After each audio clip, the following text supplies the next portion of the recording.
gue suka ngulik di rumah, masak ini, masak itu. Jadinya kan otomatis kita tahu masakan dulu. Oke. Bukan tahu bahan dulu. Oh, I gitu. see. Masak 45 menit, 60 menit, hilang lah itu semua gitu. Siapin yang pertama nih ya, mental. Ini paling utama nih, mental. Gak cuma masak soalnya. Gak cuman masak, lu mau jago masak kayak apapun, kalau nggak punya mental, lu nggak bakal bisa di sini. Mental.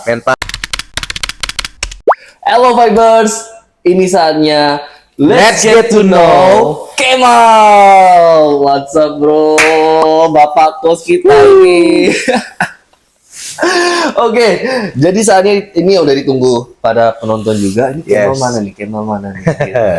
Nah, Mal, di sini aku mau ngasih ya bisa dibilang behind the scene ya. Seorang Kemal yang sampai detik ini tuh belum bener-bener kasih lihat di depan kamera.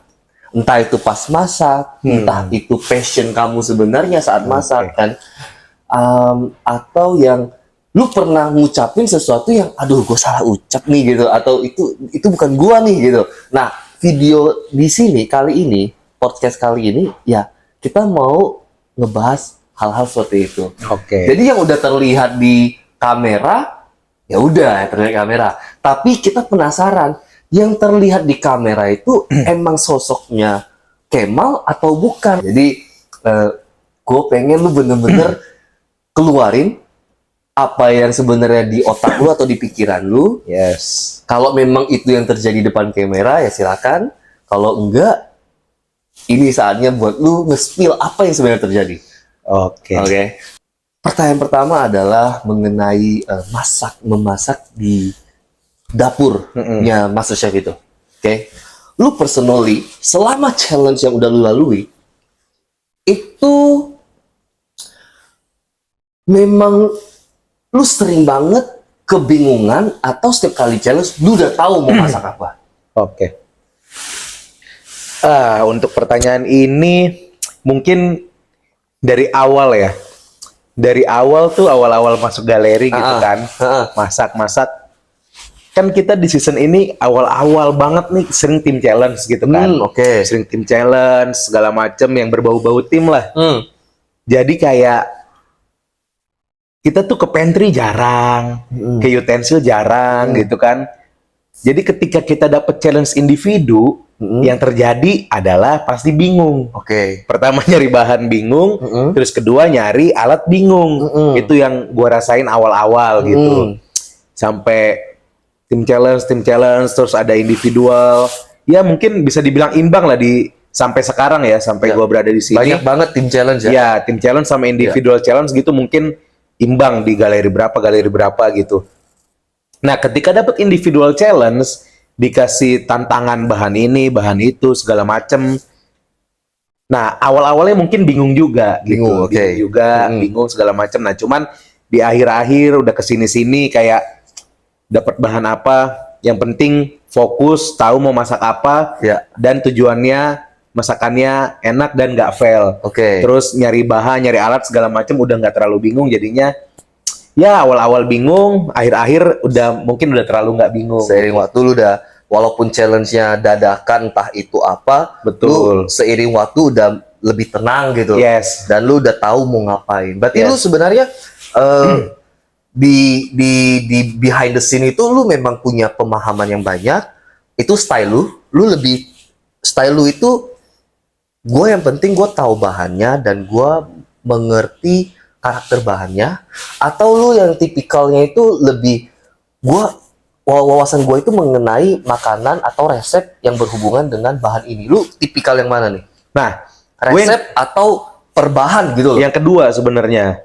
Gitu. Karena kan emang gue nggak ada background di hot kitchen gitu. Maksudnya nggak ada di hot kitchen, nggak ada di pastry. Gue cuman suka masak dari gue otodidak di rumah segala macem. Jadi kayak gue suka ngulik di rumah, masak ini, masak itu. Jadinya kan otomatis kita tahu masakan dulu, bukan tahu bahan dulu, gitu. Berbeda dengan orang yang tahu bahan dulu, mungkin dia tahu karakteristik bahannya, bisa jadi apa, segala macem, bisa di pairing dengan apa, kayak gitu. Nah, kalau gue kebalik, dari masakan dulu nih, misalkan ketika dapet challenge apa, tiba-tiba mikir nih, langsung kepikiran apa yang pakai bahan ini. Betul, cocok nggak ya? Apa atau Iya. menu apa yang pakai? Oh gitu. Kira-kira Itu salah cocok satu nggak? tips ya Gitu. berarti ya. Nah, gitu. contoh deh salah satu challenge deh yang lu nggak pikir panjang, lu cuma udah lihat bahan, bahkan lu nggak tahu bahan itu karakternya seperti apa, tapi lu tahu bahan ini ada di menu kayak gini nih. Itu contohnya challenge apa?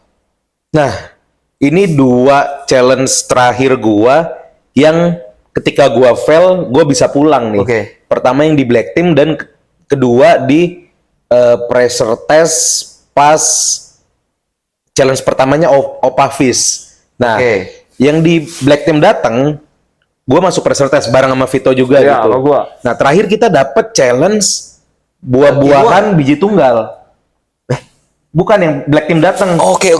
Ya kan kita Iya. yang berempat tuh Icen, gua, lu sama Ian. Iya, yang gua milih manis itu gua. Betul. Oke. Nah, kita dapat bahan buah-buahan yang berbiji tunggal gitu. Kita dikasih waktu 60 menit terus kayak wah, ini buahnya tuh antaranya ada nectarine, ada plum, ada peach, ada mangga dan lain-lain gitu kan. Yes. Nah, secara background juga gue tuh jarang banget bikin pastry gitu. Cuman gue pernah beberapa kali bikin dan kebetulan gue pernah bikin salah satu makanan manis atau dessert kayak apple pie gitu. Oke, jadi ya, pie-piean masih sering bikin lah. Gitu. Oke. Lu lolos itu gara-gara Lolos. enak malah. Iya, katanya enak guys. Kata juri enak. Iya. Gitu. Nah, itulah contohnya. Terus yang kedua terakhir kemarin ketika gue pressure test juga dapet challenge apel 4 jenis apel gitu. 4 jenis apel. Nah, ini beda juga nih. Tiba-tiba dapat waktu 45 menit. Deg-degan lah, deg-degan kayak yang sebelumnya 60 menit. Kalau bikin makanan manis masih oke gitu. Iya. Ini 45 menit disuruh bebas nih, bisa savory, bisa sweet, kayak mau sweet tapi kayak 45 menit.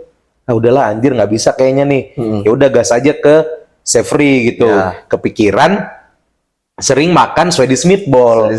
Swedish meatball sering makan, ya sebelumnya juga kayak tau lah resepnya kayak gimana gitu kan.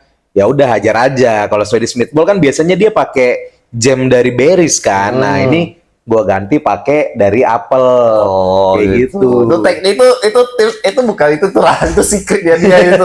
Senjatanya dia itu. Gua hafal menu dulu, ntar bahan di apa gua campurin aja ke menu itu Nah, gitu ya. betul. Itu salah satu juga, guys. Keren. Apalagi di pressure test kan kayak jangan terlalu overthinking lah jika mau bertahan gitu. Anyway, at the end of the day, bahan yang dikasih pasti aneh. Betul. Bahan yang dikasih itu pasti aneh. Nggak tahu dan aneh pasti. Iya.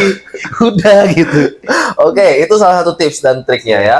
Terus yang kedua, pertanyaan gue mengenai sosok lu nih. Gue pengen di-talk nih. Kalau di depan kamera, itu memang terlihat kalem-kalem nih. Ya kan? Kalem. Ya paling sedikit tidaknya adalah lelucon. Tapi di behind the scene, nih anak ngelawak mulu.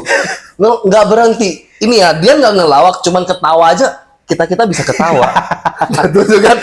Bisa kayak gitu. Nah, ini memang karakter lu dari elunya, ya, yang lu selalu enjoy, lu selalu chill, lu selalu ketawa, ada aja lu bercandain, atau mumpung ketemu kita nih, lu orangnya jadi asik ketawa, atau memang back in the hometown gitu di rumah lu emang gue bercandaan mulu gitu loh.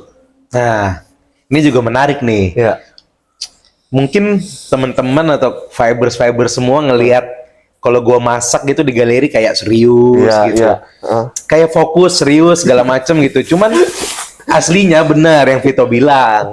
Aslinya emang selalu suka apa ya? Gampang terhibur, suka menghibur segala macem karena emang aslinya tuh suka ngelawak gitu, terus suka bercanda sama siapapun gitu. Kebetulan teman-teman di sini juga pada lucu-lucu, pada suka bercanda juga. Jadinya ya ketemulah tektokannya segala macem. Tapi memang aslinya kayak gitu. Cuman ketika di galeri, ketika di galeri dapat pressure, masak 45 menit, 60 menit, hilang lah itu semua gitu.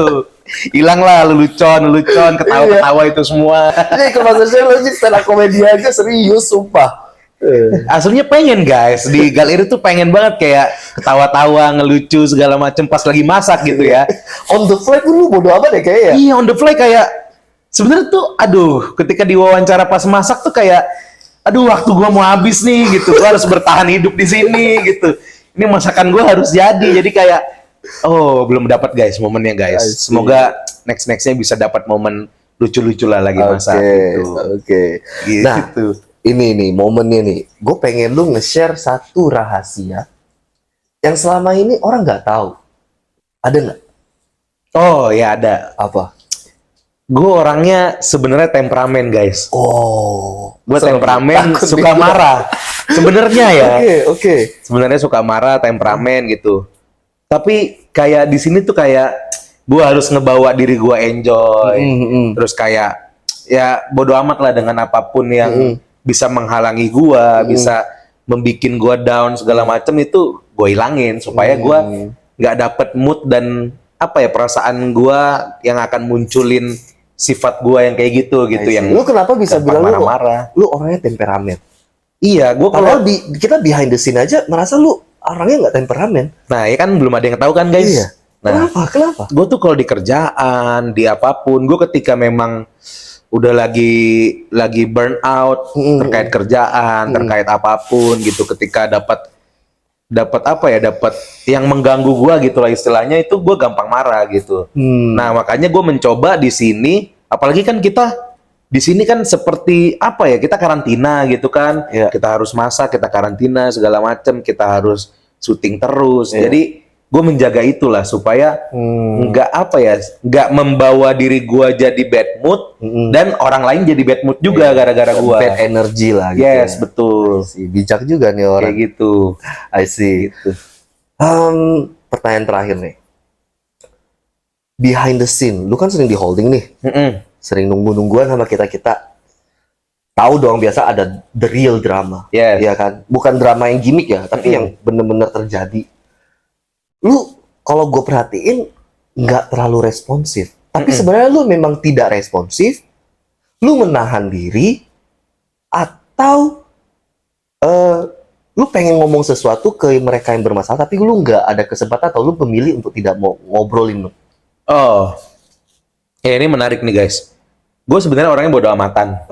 Pertama bodo amatan dengan apapun yang terjadi gitu. Yang penting nggak berkaitan dengan gue sendiri gitu kan. Kayak ya udah bodo amat lah. Yang penting gue di sini gue bisa survive gitu. Bisa survive, gue bisa happy, gue bisa ketawa segala macem. Nah, gue bukan menutup diri gitu. Ketika memang ada yang mau berkomunikasi dengan gue terkait masalah yang mereka hadapin, gue respon. Gue respon kepada orangnya gitu. Ngobrol, misalkan ada yang ngajak ngobrol, Mal gini. Oke, gue respon, ngobrol segala macem. Cuman kalau memang bukan urusan gue dan tidak berkaitan dengan gue nggak akan mau ikut campur. I see. Sebenarnya kayak tapi gitu. Lu pribadi sendiri pernah tersenggol nggak gitu? Di sini? Dengan orang-orang yang menurut lu problematik? Enggak. Secara pribadi enggak, karena gue menganggap menganggap ini orang-orang baru gitu. Gue harus bisa mengerti mereka semua. Kayak gitu. Don't just the people lah gitu. Yes, betul. Gue harus bisa mengerti. Ya itu intinya karena gue bodo amatan, jadinya kayak kelihatan kayak gue nggak peduli. Sebenarnya ya ketika memang mereka mau bercerita, mereka mau ngobrol segala macam, gue open, respon segala macam. Nah, gitu. Lu ada ini nggak yang lu kan tahu nih, sebenarnya nggak bisa dipungkiri behind the scene itu memang ada drama yang menyebalkan lah kalau misalnya. Yes. Itu risih lah kita, risih. Dan menurut lu orang-orang itu siapa? Behind the scene. Kalau yang membuat gua risih atau yang membuat kita risih, kalau gue secara pribadi nggak ngerasa. Makanya lu pribadi enggak. Tapi yang lu lihat gitu, ini orang ini dramatis banget, ini nusuk dari belakang, ini enggak, ini fake nih, nah gitu siapa-siapa aja. Nah, kalau kelihatan dari ini sebenarnya nih guys, lucu nih guys. Offset ini selalu bikin masalah nih guys. Offset challenge ini selalu bikin drama-drama yang muncul gitu. Menurut gua yang memunculkan drama-drama itu mungkin ada Angel, terus ada Ibnu, terus Mas Oki gitu kan. Mas Oki gitu. Terus kalau yang dari offset terakhir siapa ya? Oh, itu offset terakhir Ibnu mungkin. Gitu. Terus yang offset pertama Angel sama Mas Oki kayak gitu, sama Alifa mungkin. Nah itu ya kalian bisa tonton sendiri lah gimana nanti. Tapi lu ada yang kayak bertanya-tanya nggak? Memang lu kan tipikal nggak bodo amat, tapi lu sempat kayak anjir nih orang gitu loh. Pernah ada momen itu nggak? Enggak. Siapapun itu, like gue bisa shit, bodo amat lah gitu Ya ya. sejujurnya enggak, karena ya gue nganggap mereka secara kepribadian gitu, secara pribadi kita di balik kita di galeri atau di balik kita syuting ya, mereka tuh semuanya baik-baik guys. Betul. Fine semua gitu. Yes. Karena mungkin ketika kita lagi di galeri, kita lagi syuting, offside segala macam dari game, memang tensinya pasti akan naik.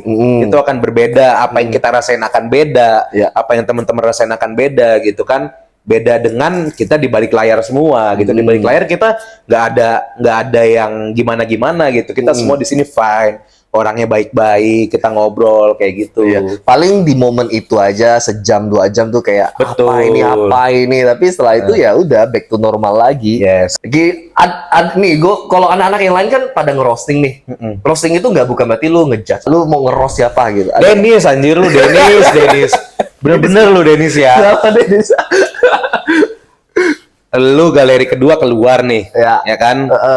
Udah lama nih waktu lu di luar gitu kan, dikasih kesempatan nih masuk lagi lewat Black Team. Lu malah ada-ada aja lu. Orang lain masuk Black Team tuh serius gitu, lu mah bercanda. Gitu, kalau mau masak gitu. Makanya itu Dennis aja ada lagi. Dennis. Enggak, itu Dennis emang bener-bener Dennis tuh. Kalau Bang Okin keren nih datang, wih platingnya langsung Iya, bagus gitu. Mas Oki kan keluar kayak udah frustrated dia di galeri gitu. Balik-balik langsung, Udah itu kan ini datang galak gitu kan. Masakannya begitu. Dennis yang bener aja. I see. Well, that's it guys. Ada ini nggak pesan-pesan buat penonton lu atau para penikmat MasterChef season 13? Oke, paling jangan lupa tonton kita terus setiap Sabtu Minggu jam 4 sore di RCTI. Pokoknya lihatlah keseruan Vito, gua dan teman-teman lainnya. Itu pasti seru banget guys. Ini dijamin beda dari season-season sebelumnya. Beda. Ini semua kita dari berbagai macam latar belakang, berbagai macam profesi. Kita satu masak semua di sini demi mengejar mimpi kita mendapatkan Piala MasterChef. Anjay, keren banget. Kalau untuk teman-teman yang niat mau ikut MasterChef di season 14 atau di season berikutnya gitu kan, siapin yang pertama nih ya, mental. Ini paling utama nih, mental. Gak cuma masak soalnya. Gak cuma masak, lu mau jago masak kayak apapun kalau nggak punya mental lu nggak bakal bisa di sini. Mental. 2 fisik guys. Fisik nih utama juga.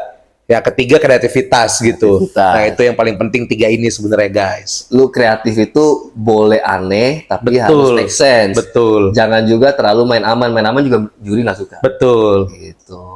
Oke. Bapak Kos. Thank you. I see you on top dan suatu saat kita bakal bikin konten lagi. Entah itu konten seperti apa. Just wait for it. And if you guys like this video, please don't forget to like, subscribe dan gue bakal nge-tag Kemal. Jadi teman-teman yang pengen lu mengenal lebih Kemal, boleh ya nge-follow. Silakan guys. DM, tanya-tanya. Yes, open guys. Sip. Bye. Thank you guys. Udah deh.